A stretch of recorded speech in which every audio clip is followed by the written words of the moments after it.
Do you ever feel like no one is paying attention to you?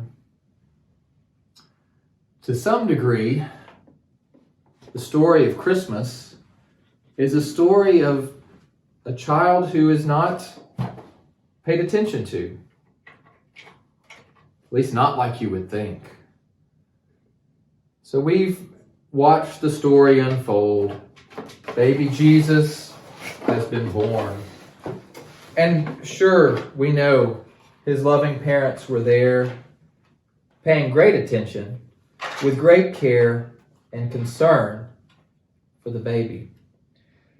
And we know that the shepherds had come and observed and worshiped and been changed. But to think that the Son of God had been born, the King of creation had been born, and yet Israel didn't know. Not that many people had heard the news about the newborn infant who had actually been from the beginning. But far away, people knew something special was going on. Because in the distance, there were people watching the stars. There were people anticipating something happening in the Middle East. And they were paying attention when they saw a great star. We sometimes refer to these people as wise men. We have legends of them being kings. The Bible calls them magi. And we know that they were people who watched the stars, who studied the skies, and they saw something strange at the time of Jesus' birth.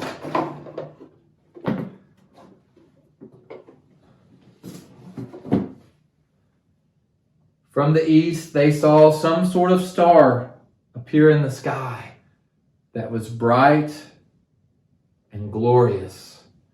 And so they began a journey. We don't know how long the journey took, but we know this. They were aware that a great king had been born.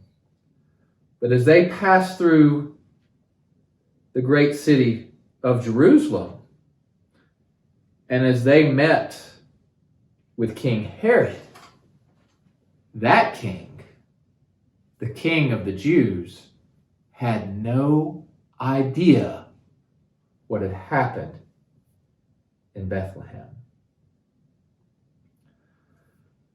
When the Magi came through and they talked to King Herod became very interested. Was he interested because he wanted to worship the new king? I don't think so. He was interested because he was the king, and he didn't like the idea of the next king being born at all. As far as Herod was concerned, any baby claiming kingship was a rival. And you know the story, perhaps. Herod went to his wise men, his teachers, and said, "Where is this king to be born?" And they told him. "In Bethlehem in Judea," they replied, "for this is what the prophet has written. But you, Bethlehem, in the land of Judah, are by no means least among the rulers of Judah, for out of you will come a ruler who will shepherd my people, Israel." So Herod called the Magi in, and he put on an act. He said, oh, yes, go find the king. And when you find him, come back and let me know, because I want to worship him as well. I guess the reason we call them wise men is because they were wise enough to know that King Herod was a liar. So the men went on to Bethlehem. We don't know how many there were. We know they brought 3 gifts, but there could have been a huge entourage.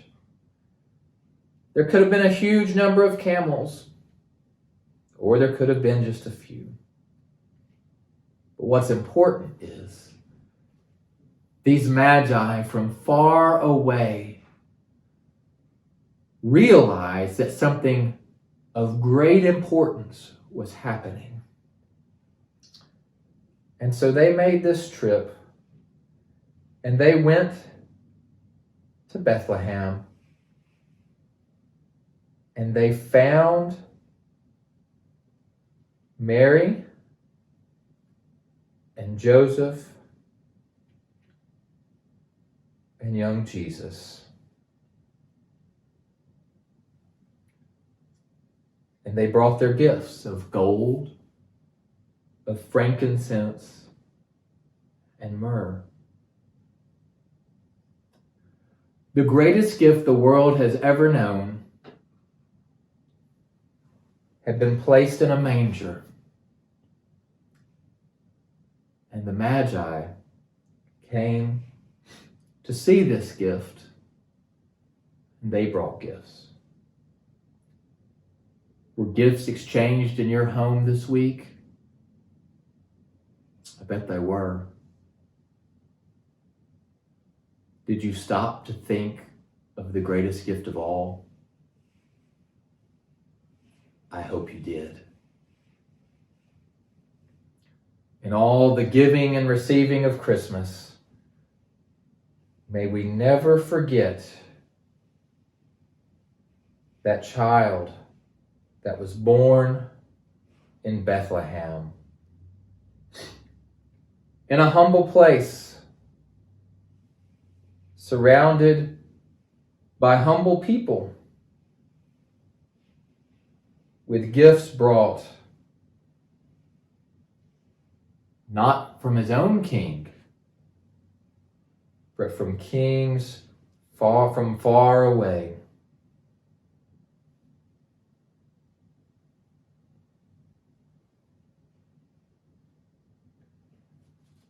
We've celebrated this week that Jesus came. We've celebrated this week that the greatest gift ever given was given by God and received by humans. May you take the time to unwrap the joy and the glory and the beauty of this great gift. God coming in the flesh, becoming one of us, showing us how to be human, surrendering the throne of heaven for the manger of Bethlehem. Remember the reason for this season and the reason for the hope that we have. The reason? Jesus, the Christ.